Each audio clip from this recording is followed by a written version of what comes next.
नमस्ते प्रणाम। हम खेसारी लाल यादव सबके गोड़ छुके गोड़ लगतानी। एगो हमार बहुत खूबसूरत सिनेमा कुल्ली नंबर 1 रउआ सबके बीच में 18 सितंबर के दिन शनिवार ऑल टेलीविजन प्रीमियर पर फिल्मसी चैनल पर रउआ सबके देखे के मिली शाम के 6:30 बजे। शनिवार के 18 सितंबर शनिवार दिन 6:30 बजे शाम के रउआ सबके कुल्ली नंबर 1 सिनेमा बड़ा खूबसूरत फिल्मसी चैनल पर वो सबके देखे के मिली ऑल टेलीविजन प्रीमियर पर। तो ढेर सारा प्यार दी और अपना आशीर्वाद दी। Love you.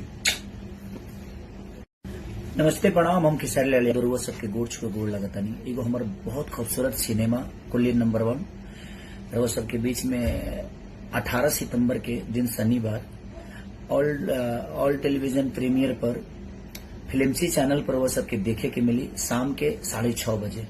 शनिवार के 18 सितंबर शनिवार दिन 6:30 बजे शाम के वो सबके कुल्ली नंबर 1 सिनेमा बड़ा खूबसूरत फिल्मसी चैनल पर वो सबके देखे के मिली ऑल टेलीविजन प्रीमियर पर। तो ढेर सारा प्यार दी और अपना आशीर्वाद दी। Love you.